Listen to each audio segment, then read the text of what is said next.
Donc on est dans la cinquième partie, toujours du cours photosynthèse, organisme contenant la chlorophylle. En commençant tout d'abord par une observation du cellules végétales au microscope optique.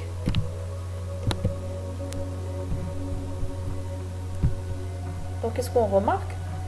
On remarque que les cellules chlorophylliennes contiennent des organites de forme ronde, de couleur verte, voilà, qui sont très nombreux à l'intérieur de la cellule. Donc كنلاحظوا أنه داخل الخلية النباتية توجد العديد من الدوائر أو من الكريات ذات اللون الأخضر. Donc on appelle ces organites des chloroplastes. إذا نسمي هذه العضيات الصغيرة بالكلوروبلاست أو ما يسمى بالبلاستيدات الخضراء.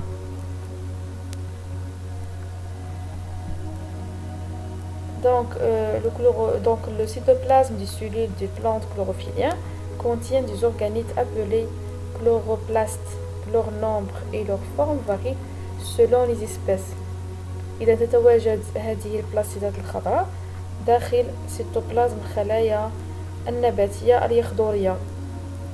العدد ديالها يعني متغير على حسب النوع النباتي. إذا كي نتعرف كثيرا على مكوناته الداخلية يجب أن نقوم بدراسة يعني بملاحظة باستخدام المجال الإلكتروني. Pour bien observer la composition de chloroplastes, il faut faire une observation au microscope électronique. Voilà, donc on appelle les traces structures des chloroplastes. Donc qu'est-ce qu'on remarque, qu'est-ce qu'on observe? Donc on observe qu'il est constitué de plusieurs empilements, il est très bien structuré. Voilà. Donc on voit qu'il est composé de deux membranes, une membrane externe et une membrane interne, et des filaments, ce qu'on appelle des thylakoïdes. Donc vous voyez, le thylakoïde a une couleur verte, donc on va déduire que les chloroplastes, ou plutôt les pigments chlorophylliens, les chlorophylles, se trouvent au niveau de thylakoïdes. Donc les thylakoïdes se forment par empilement, ce qu'on appelle granum. À l'intérieur du chloroplastes, on a un liquide qu'on ne va pas appeler cytoplasme, mais il est appelé stroma. Donc qu'est-ce qu'on trouve? Voilà, donc je vais vous montrer un autre schéma qui est plus clair. Donc à l'intérieur du chloroplaste, on retrouve des thylakoïdes, des granums,